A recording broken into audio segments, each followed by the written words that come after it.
Hey, what's up? This is Sam from Dream River Designs, and I am back with another build video.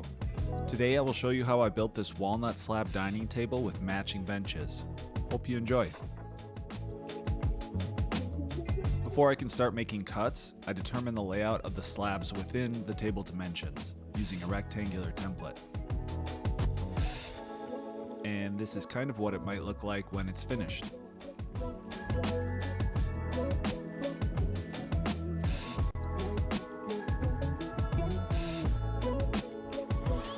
The first thing to do with the slabs is surface them, and because I don't have a planer wide enough, I use this router sled. This takes a long time and creates a lot of dust.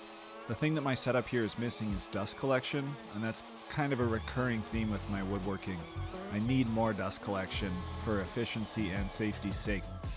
Fortunately, we just bought a new house, and I'll be building a new workshop in the garage soon where I intend to have a robust dust collection system.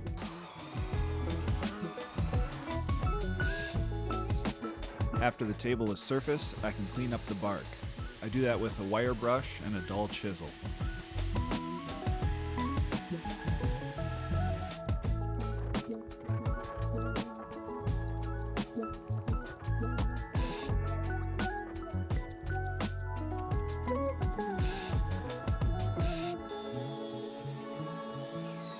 Once the slabs are all cleaned up, I cut them down almost to size, and then I cut the joint in the middle. Ended up doing that cut over and over again because I didn't like how it turned out, so you'll see me cut them in half again a bit later.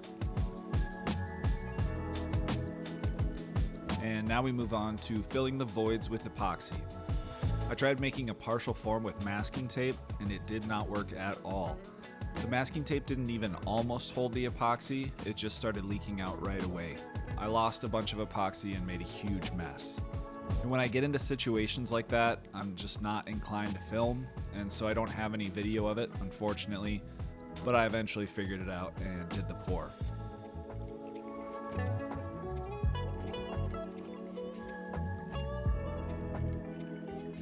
So the client wanted bronze colored epoxy, and I tinted it with mica powder to get that swirl effect.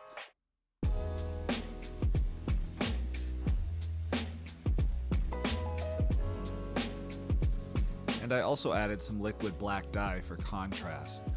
I immediately used way too much black. It almost turned pitch black. I swear, there's so much black dye in there. There's enough to fill the Mediterranean Sea. The fish will be down there swimming like, what the f***? So I added more mica powder, and I feel like it evened out. I think I achieved the look we were going for, and then I filled all the voids.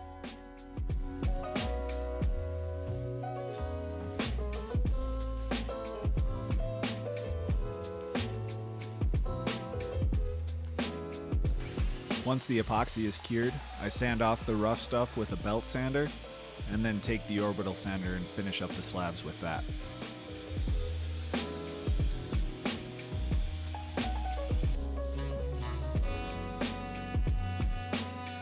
After sanding, there's several voids, and I fill them with clear CA glue. I think it looks kind of cool.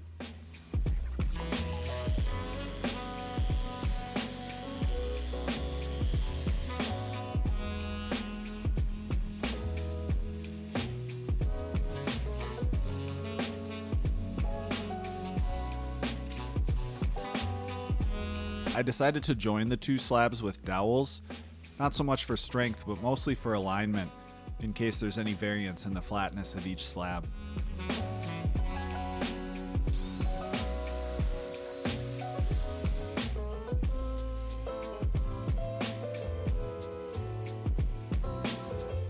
I didn't like this glue up and ended up cutting them apart maybe 2 more times. You know it's never good if you have to kneel on it to get it to join up. So I cut it in half right away, and then this happened.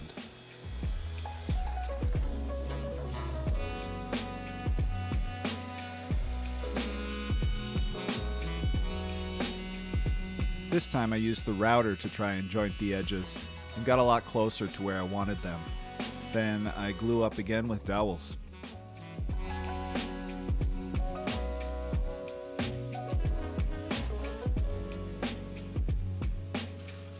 And because I still wasn't super confident in my join, I decided to use butterflies to make sure the slabs never come apart. So I added 3 butterflies to the bottom. I did these on the bottom because I knew I was gonna f them up, and I did. I removed the bulk of the wood with the router, then I chisel out the rest. There's better ways to do this, but I chose the worst way I could think of.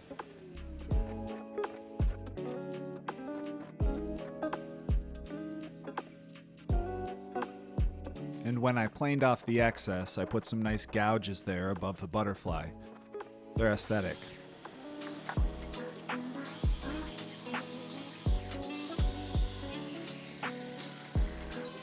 Because I'm a YouTube woodworker, I have to use C-channel on all my tables. It's pretty straightforward, just cut the grooves and install the channel.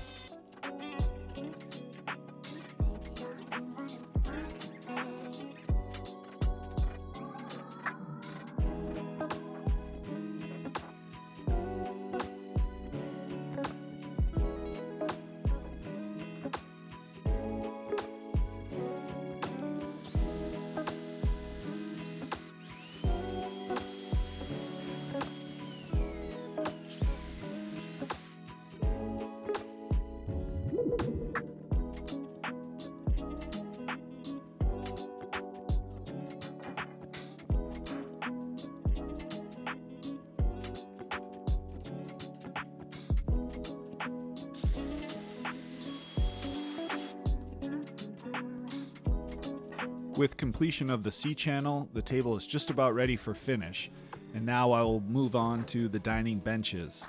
I used walnut dimensional lumber to build the benches, and they will be shaped as an L to surround half the table. My jointer is only 6 inches wide, so I had to cut some of these boards down before I could mill them square.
Now with my bench lumber square, flat, and uniform, I can glue up my benches.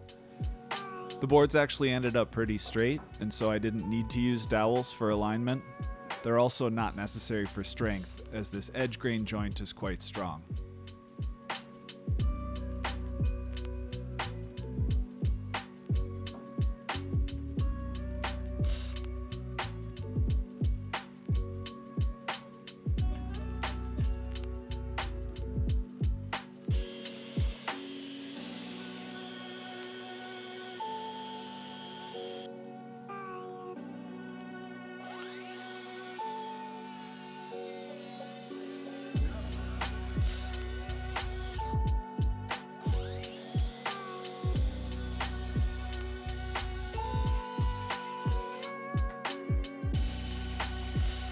I am continually amazed at how difficult it is to cut a simple 45-degree miter, so the track saw cut was not clean and I went at it with the flush router bit. And originally I joined these 2 benches as one at the miter, but ultimately I decided to cut them apart and leave them as 2 pieces joined with a metal bracket. This allows each bench to articulate independently and I won't have issues with separation later. I also kind of like the look of a shadow line at the miter joint.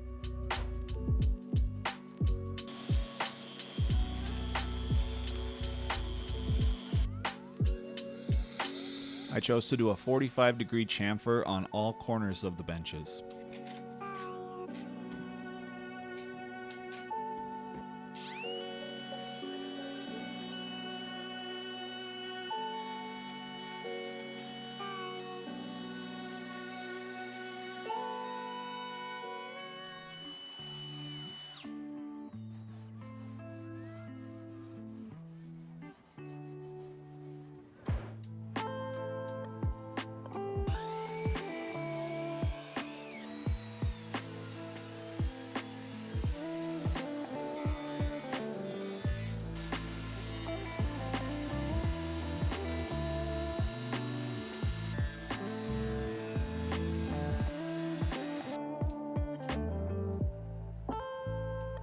I wanted the bench legs to have a small aesthetic taper, and so I built this simple taper jig with double-sided tape and I cut it on the table saw.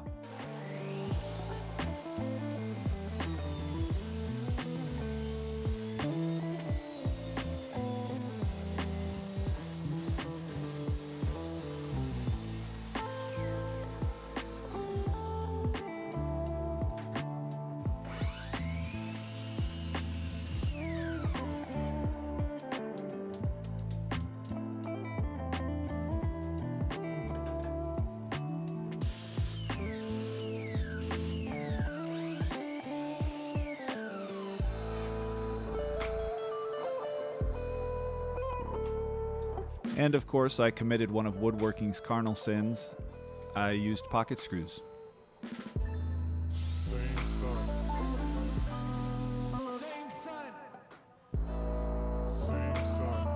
These screw holes are only visible from the bottom if you're laying on the floor of the kitchen, which I guess could happen if you get really drunk or something.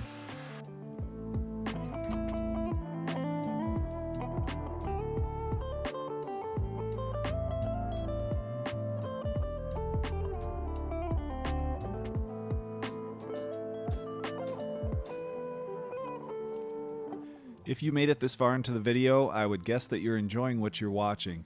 Please like and subscribe to my channel. It really helps me. It helps my self-esteem, my ego. Very important to see that notification bell, so please like and subscribe. Thank you.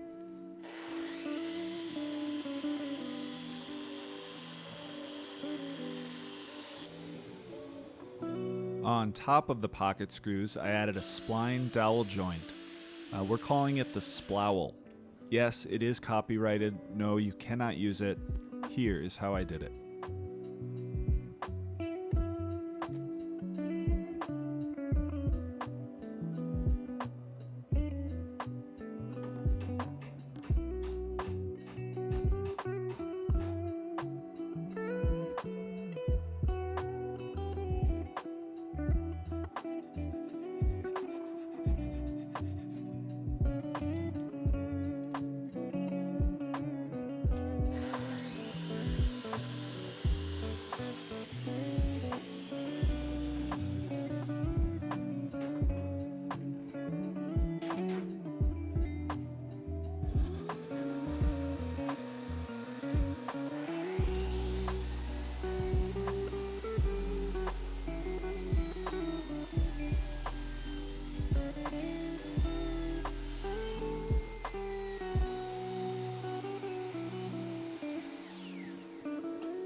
After I cut my slots, I take my splines and glue them in.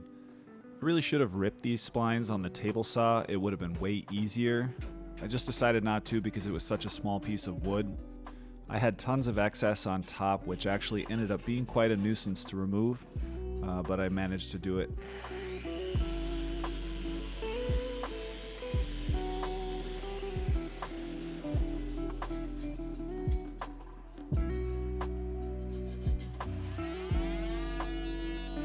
This oscillating tool made quick work of it, but you can see the burn marks that my blade is leaving because the blade is dull as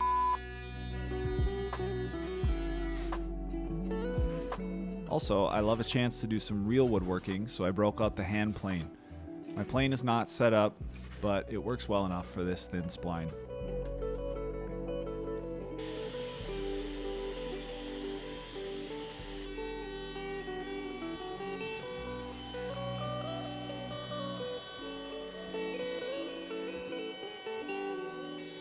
Then I do a quick 1/4 inch round over on all the bench legs.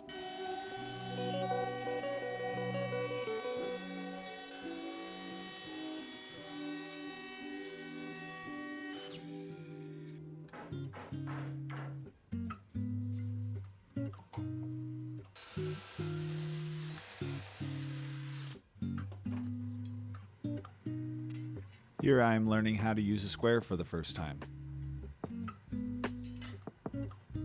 And I join all the bench legs with dowels.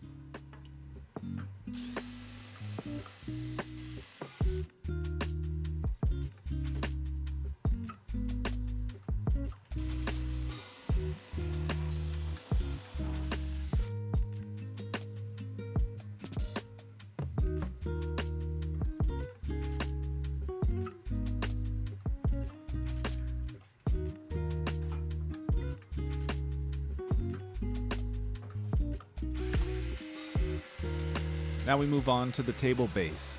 To achieve these shapes for the base, I cut templates from MDF.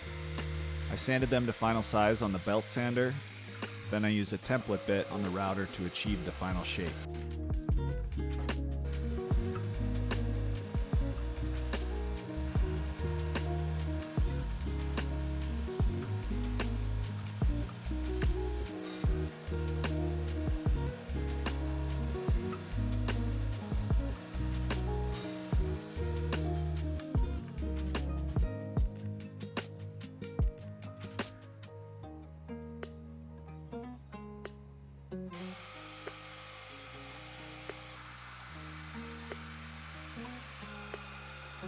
First, I hog off the bulk of the rough material with the jigsaw.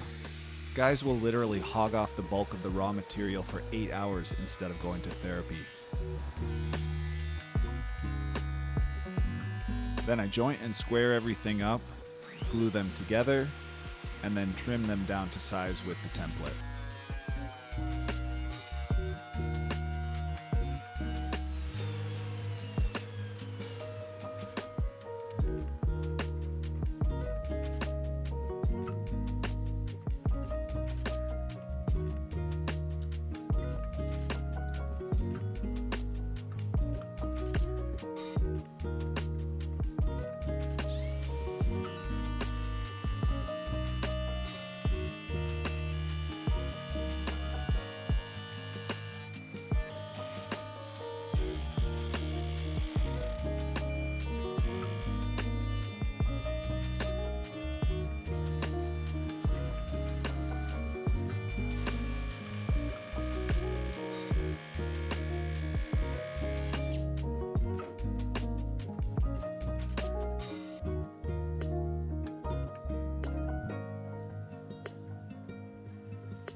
And I love a good opportunity to fill a crack with sawdust.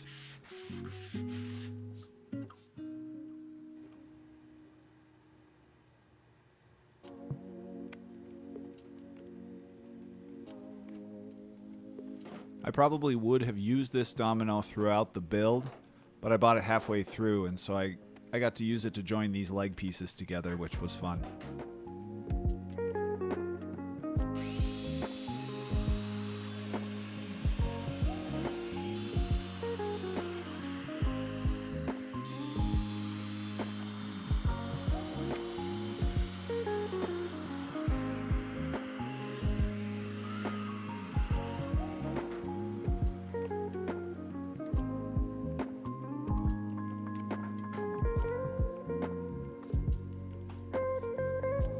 You can see I used 2 clamping jigs to clamp angled pieces together. I got that idea from Sean Boyd's YouTube channel.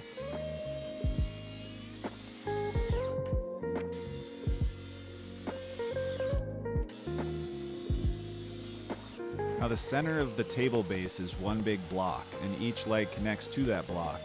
So I used the leftover slab pieces that I had, and I made that block out of 2 big blocks. Or 2 little blocks? 1 big block. We may never know.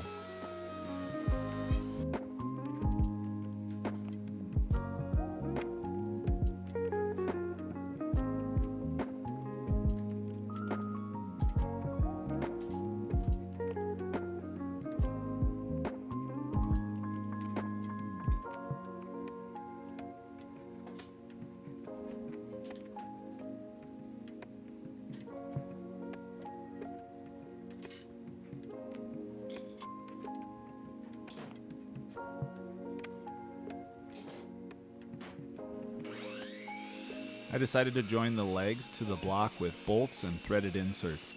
This way it can be disassembled if need be. I also had trouble envisioning how to connect 2 perpendicular pieces with dominoes. My mind is very simple, and I do what I can.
I like to use Osmo oil on most of my tables. I think it's super easy, looks great, and offers decent protection. I think I used 5 or 6 coats. I like to flood the table with oil, wipe off the excess, buff everything in, let it dry, and then sand to 600 grit. Then I repeat until I'm happy with how it looks.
If you liked my video, please like and subscribe. It really helps me to continue to make more videos like this, and I really appreciate it. Also, visit dreamriverdesigns.com to see more of my work or to commission your own build. Without further ado, here's the final product. I hope you enjoy.